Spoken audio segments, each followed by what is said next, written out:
Because when you're being chased by a lion, it's not time to create.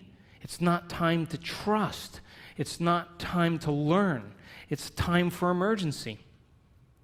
So the majority of people in the Western world spend the majority of their time preparing themselves for the worst case scenario and protecting themselves from it. They're basically trying to predict the future from the past. And when we get it right, you know what we say, right? You need to hang out with me. See how smart I am? But what happens when it doesn't happen? That's called anxiety. That's called neurosis. It's called insomnia. And so when we live by the hormones of stress and we're defining reality by our senses, we become materialists because we feel separate from possibility, and all of our attention goes on our bodies, the environment, and time. Another way to say that is, from a quantum perspective, the atom is 99.9999% energy and information, and we're putting all of our attention on the particle, and we're missing out on possibility. And so these people had to hit a point of crisis where they finally started taking their attention off their outer world and started to ask themselves some bigger questions. Who am I? What is a greater expression of myself? What would I have to change to be happy? Who in history do I admire that I want to be like?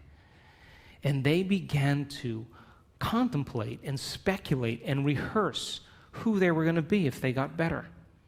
And the mere process of thinking about who they were going to be began to change their brain. And when you marry a clear intention is a thoughtful process, with an elevated emotion, that's a heartfelt process, you move into a new state of being. And as they began to remind themselves every single day of who they no longer wanted to be, and they reminded themselves every day of who they did want to be, they began to cause their brain to fire in new sequences and new patterns and new combinations.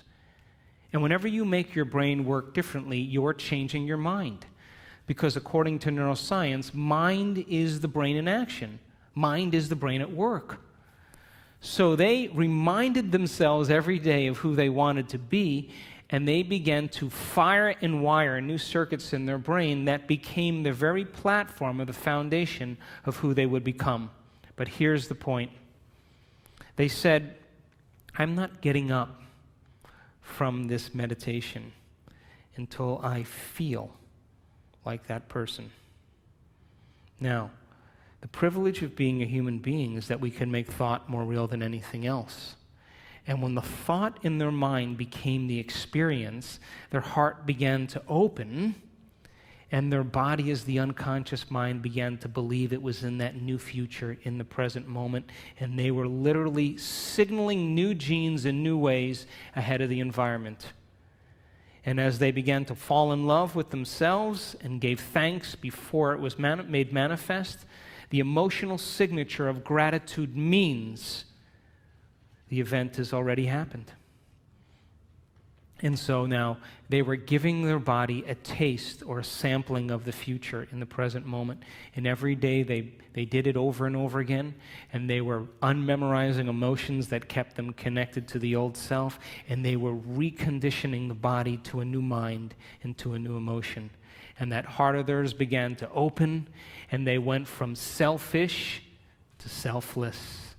And they moved from a state of survival to a state of creation. And when they were no longer thinking and feeling in the same way, they moved into the fourth quality. They had long moments where they lost track of time and space. What they were doing in their inner world became so real to them that when they opened their eyes, they thought it would be 20 minutes later, and it was an hour and 20 minutes later. And when they did that, that magnificent forebrain, the crowning achievement of the human being, the frontal lobe, the creative center. It has connections to all other parts of your brain, and when you're asking open-ended questions like, what would it be like? How would it have to be? The frontal lobe, like a great symphony leader, looks out of the landscape of the entire brain and it begins to select different networks of neurons and seamlessly pieces them together to create a new mind. And the moment the brain begins to fire in tandem, the frontal lobe creates a picture. And that picture is called an intention.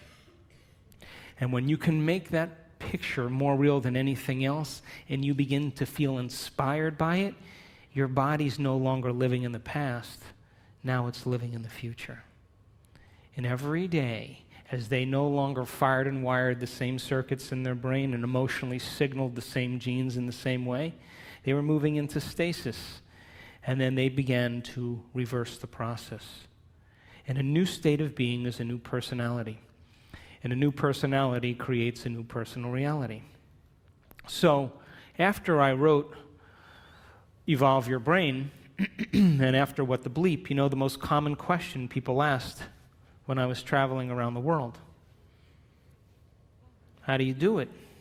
How do you do this stuff? Why is it so hard to change? I mean, what do you do?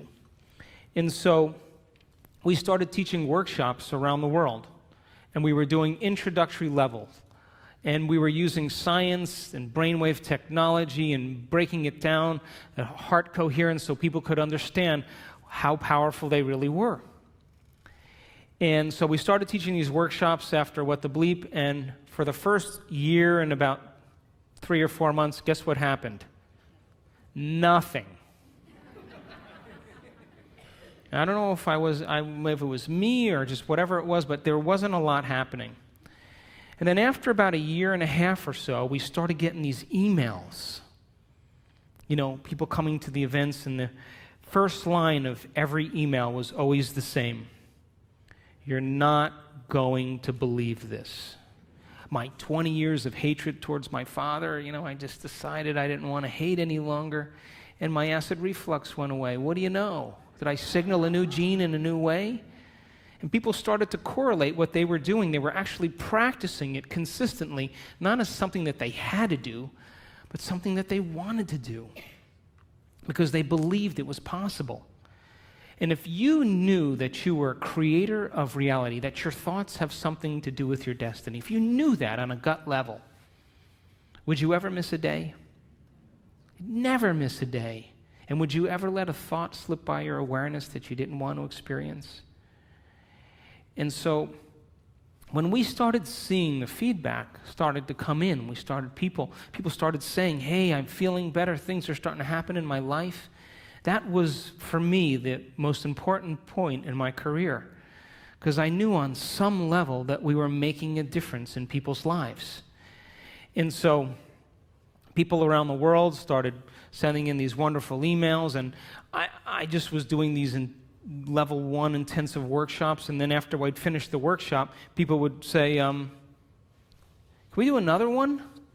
I'd be like, okay, we'll do another one. So we did like these level 2s, and then after level 2, someone said, can you do a level 3? And I said, okay, we'll do a level 3. Then after level 3, someone said, can you do another one? I said, I don't think I know anything else. But we kept doing them. I kept learning, and we were in Seattle a couple years ago, and we did a progressive workshop. And there was a lady with MS whose wheelchair, her motorized wheelchair, broke down. And she came anyway. And by the end of that event, she was walking across the room, unassisted, with no limp, and the motor functions in her leg came back. Now, I have to tell you, I was more surprised than anybody. Because now I knew that we were signaling new genes in new ways in real time. We could talk about genes forever, but your genes are a library of potential. They're a library of possibility. They're a parts list. And when you begin to do something differently, when you begin to think something differently, when you begin to experience something differently, when you begin to emotionally embrace something differently, you're literally changing your genetic expression. And when you turn on new genes or activate new genes, those genes turn on to make new proteins.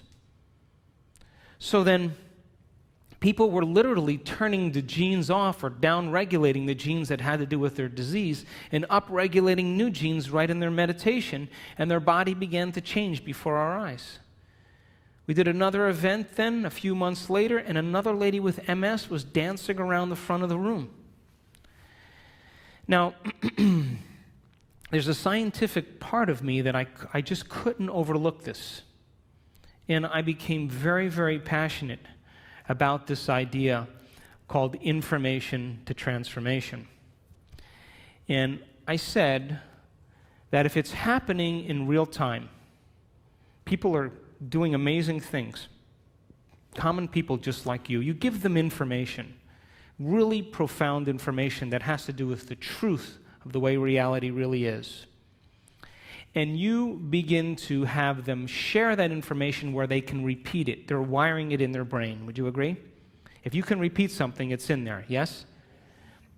The latest research that was done by Kandel, the Nobel Prize laureate, he said that when you learn a new bit of information, you double the connections in your brain in certain areas from about 1,300 to 2,600 new connections. As a matter of fact, every time you learn something new, you're making a new connection in there. That's what learning is. So he saw that you increase the number of connections in your brain just by learning a few bits of information, but if you don't revisit that information and review it, those connections prune apart within hours, within days. So it's important then for students to be able to learn the information and then repeat it. And then that information, then there should be some instruction, and to demystify it so that they can understand that they can have a new experience. And that new experience should produce some type of transformation. And if it's happening in real time, we should measure that transformation in our seminars. And if we can measure that transformation and begin to interpret it, synthesize it, all of that information then that we've measured is more information to teach transformation better. And if people continue to transform and we measure it, that's more information to teach transformation, and we begin to close the gap between knowledge and experience. How many people are with me? So this year, in February, we did our first advanced workshop, and we had people from all over the world come, and it was in Carefree, Arizona.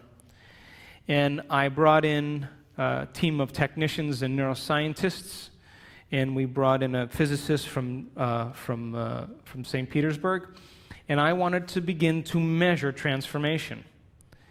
And we measured the energy field of the room, because everybody says, oh, wow, the energy was really great in the room. Well, I wanted to see if there were physical changes taking place in the room. I wanted to measure the energy field around people's body. That if photons become excited and you begin to experience elevated emotions, emotions are just energy. And as Greg talked about, the coherence that's created from an elevated emotion broadcasts a signal into the field that is, feet to meters wide. And then if we could measure all of those things and we can consistently have people retreat from their life for 4 days to no longer return back to the same environment that reminds them of who they think they are. So for 4 days, people retreated from their world. And we started at 6 in the morning, and we went till around 6 or 7 at night. And these people were passionate about transformation. And we recorded amazing things. And I'm going to show you some of those pictures after we take a break. But it begs the question then, if your personality creates your personal reality, and you walk back into your life every single day, and you see the same people, and you go to the same places, and you do the same things at the exact same time, then it's your external environment that's turning on different circuits in your brain, causing you to think equal to everything that you know. And as long as your same environment reminds you of who you are, and you're thinking equal to your environment, then your personal reality is creating your personality. And there's a dance between the biology in your inner world and the experience in your outer world, and that tango is called karma. So then to change then, is to be greater than your environment, to be greater than the conditions in your world, to be greater than the circumstances in your life. And every great person in history knew this, whether it was William Wallace or Mahatma Gandhi or Joan of Arc or Martin Luther King, the Wright brothers, to have a vision, an idea, a dream, and to